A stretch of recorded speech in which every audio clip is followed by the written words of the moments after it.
नमः शिवाय।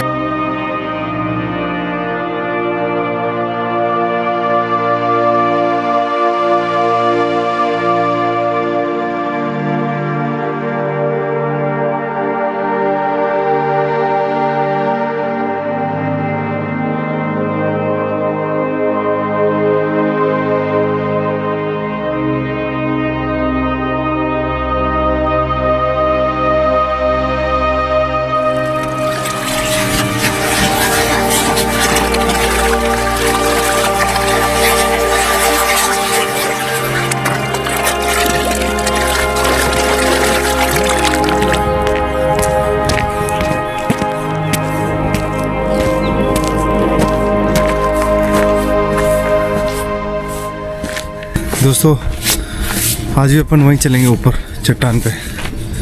वो जगह ठीक है एकदम, वहीं चलते हैं।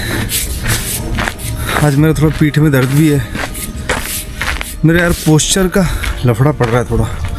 चट्टान पे क्या पोस्चर परफेक्ट बैठता नहीं है, लेकिन फिर भी यार जगह वो सही है, वहाँ डिस्टर्बेंस नहीं है, इसलिए वहीं चलेंगे। पहले भोले बाबा का अभिषेक कर देंगे, फिर उसके बाद ध्यान में बैठेंगे।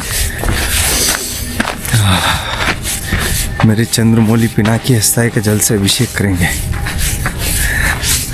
भोले बाबा को ऐसे भोले नहीं कहते हैं, उनको अवगढ़दानी भी कहते हैं। अवगढ़दानी मतलब जो बिना सोचे समझे कर देते हैं वरदान की बारिश।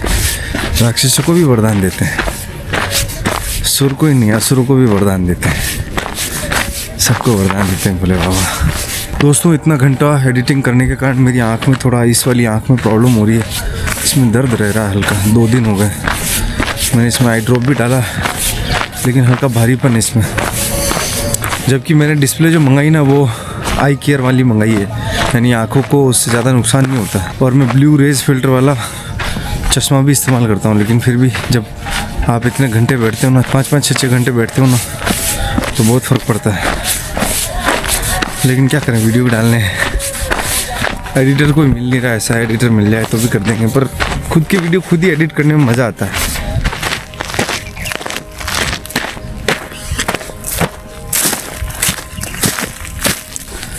दोस्तों ज़िंदगी जो है ना, वो बेशकीमती तोहफा है, लेकिन हम ये देख नहीं पाते हैं अपनी नींद और बेहोशी में कि कितना कुछ हमें ऐसे ही दे दिया उस परम शक्ति ने, लेकिन हम उसकी कदर नहीं करते हैं, और यही दुख का कारण है।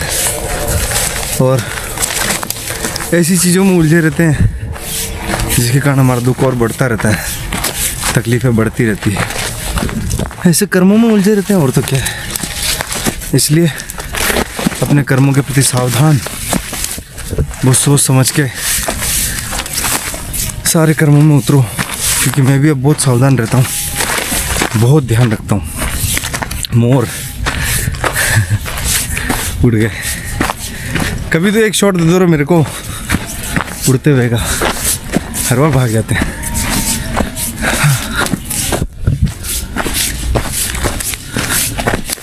चलो हम मंदिर तक आ गए, भोले बाबा का अभिषेक कर देते हैं। ओम नमः शिवाय, ओम नमः शिवाय। हर हर महादेव शिव शंभु, हर हर महादेव शिव शंभु।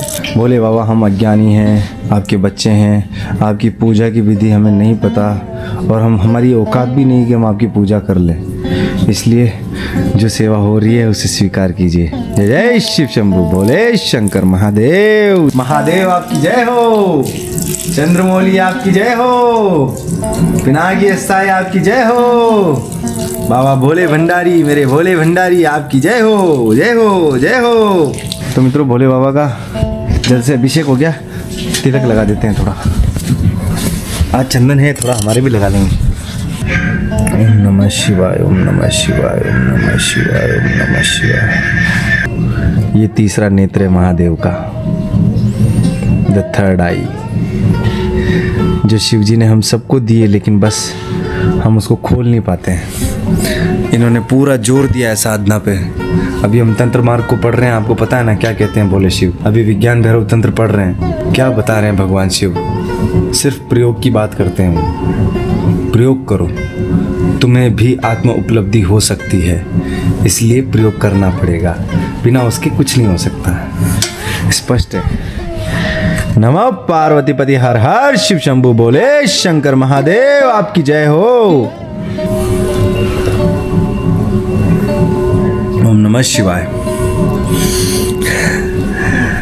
मन बहुत प्रसन्न हो जाता है, एकदम आनंद विभोर हो जाता है। भोले बाबा की सेवा करके काली गेली, हमारे यहाँ एक शब्द है काली गेली। काली गेली का मतलब होता है रूखी सूखी, जैसी हमसे हो पाए वैसी सेवा।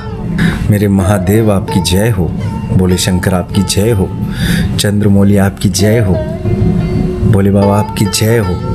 तो मित्रों अभिषेक हो गया है, ठीक है। अब चलते हैं, ध्यान के लिए बैठेंगे ऊपर चट्टान पे। और आज हम विज्ञान भैरव तंत्र की वो जो दूसरी विधि चल रही है उसी का प्रयोग करेंगे, जिसमें भगवान शिव जब श्वास मोड़ती है, वो जो मोड़ है उसके लिए कहते हैं वो कि उन दो मोड़ों के द्वारा उपलब्ध हो, आत्म उपलब्ध हो। तो चलो चलते हैं। चंदन लग गया मस्त, चंदन की खुशबू, आ हा हा हा हा, ये सुबह की सर्दी, आ हा हा हा हा, शिवालय की शांति, आ हा हा हा हा, भोले का अभिषेक, आ हा हा हा हा, और ये आनंद, आ हा हा हा हा।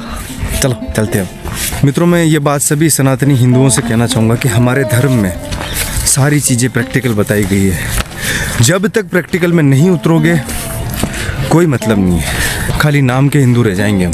ध्यान में उतरो भाई, साधना करो भाई, भक्ति करो भाई, पूजा अर्चना करो भाई, प्रयोग करो, ध्यान में तो उतरो।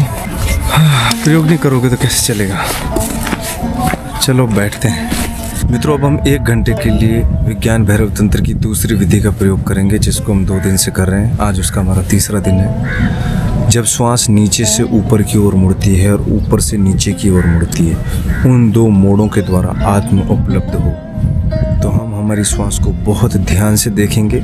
जब वो आती है तो एक आधा सर्कल पूरा करती है, जब वो जाती है तो एक आधा सर्कल पूरा करती है, और ये सर्कल लगातार चलता रहता है। तो इस सर्कल में वो जो मोड़ आता है सांस के आने और जाने में, उस मोड़ के प्रति सावधान, उस मोड़ के प्रति होशपूर्ण और सावधान होने की कह रहे हैं। उसको ध्यान से देखने के लिए कह रहे हैं भगवान शिव। हालांकि वो मोड़ ऐसे ही नहीं मिलता है, वो लंबी साधना के बाद मिलता है, लेकिन फिर भी हम श्वास को बहुत ध्यान से देखेंगे और बड़े आनंद के साथ 1 घंटा बैठेंगे। ठीक है मित्रों।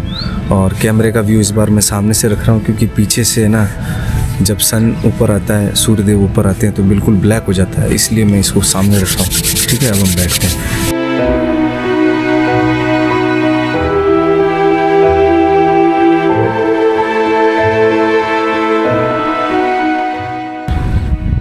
मित्रों 1 घंटा हमने विज्ञान भैरव तंत्र की दूसरी विधि का प्रयोग किया, और इस विधि को आज हमारा तीसरा दिन।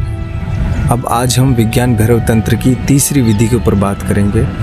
और ये जो पुस्तक है सदगुरु ओशो ने विज्ञान भैरव तंत्र पर जो 112 विधियाँ हैं उसके ऊपर 80 प्रवचन दिए। उन 80 प्रवचनों को 5 किताबों में संकलित किया गया है।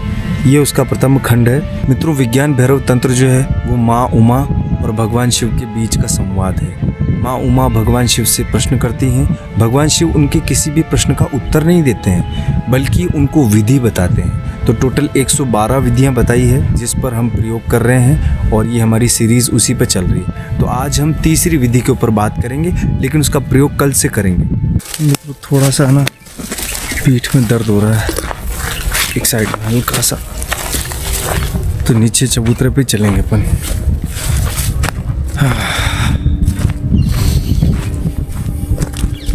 आज मैंने बाल ऊपर बांध लिए, मुझे अच्छा लग रहा है ऐसे। मित्रों भगवान महावीर कहते थे कि समय ही आत्मा है, क्योंकि समय के अंदर ही हम शुभ अशुभ, अच्छे बुरे सभी तरह के कर्म कर रहे हैं, और उन कर्मों के सम्मिश्रण से हमारी आत्मा बनती है। जिस तरह के हम कर्म कर रहे हैं वैसी हमारी आत्मा बनती है, उसका निर्माण वैसा होता है, उसका डेवलपमेंट वैसा होता है। तो कहते हैं कि यार ये तो बुरी आत्मा है, ये अच्छी आत्मा है। बुरी आत्मा मतलब उसने अपना समय जो उसको मिला था उसमें उसने कुछ शुभ नहीं किया, घटिया काम किए, उल्टे सीधे काम किए, भटकने वाले काम किए, तो फिर आत्मा बुरी हो गई। और ये हमेशा बुरी नहीं रहती, क्योंकि इसका स्वभाव तो हमेशा सच्चिदानंद है, ये तो शुद्ध ही है। यूँ कहें कि आत्मा भी बुरी हो जाती है, ये गलत होगा। आत्मा बुरी नहीं होती है, मन जो माइंड है हमारा वो करता है सारी गड़बड़, और माइंड के गड़बड़ से ही सारा काम गड़बड़ हो जाता है। क्योंकि जीवन में आप जो भी चाह रहे हैं पाना, वो सब कुछ आप पा सकते हैं, लेकिन उसमें बाधा कौन है? सिर्फ आपके कर्म। दोस्तों अभी यहाँ दो, क्या कहूँ मैं उनको, जो मैं कह रहा था ना, बुरी आत्माएं, अशुभ कर्म। ये देखो सालों ने यहाँ पे जाल लगा रखा है, मोर को पकड़ने के लिए, तीतर को पकड़ने के लिए, ताकि वो इसमें फंस जाए।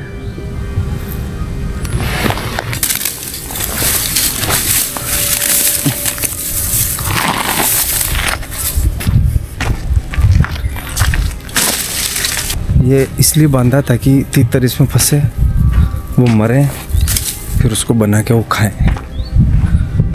तो इस तरह के कर्मों में ही लोग उलझे हुए हैं, इसलिए फिर आत्मा बुरी बनती है, ठीक है ना, और कर्मों का जाल बड़ा हो जाता है। दो जन थे ये, बेजुबान जानवरों को मारना और फिर उनको खाना। दोस्तों मैंने भी जीवन में गलतियाँ की, ऐसा नहीं है कि मैं कोई दूध का धुला हुआ हूँ। मेरा जन्म जो हुआ वो क्षत्रिय कुल में हुआ है, तो मैंने पहले मांस खाया है, लेकिन जब से समझ डेवलप हुई है, अब मैं ऐसा नहीं कर सकता कभी जीवन में। मित्रों अब हम बात करेंगे विज्ञान भैरव तंत्र की, जो 112 विधियाँ हैं उसमें से तीसरी विधि के ऊपर, जो एक श्वास की ही विधि है।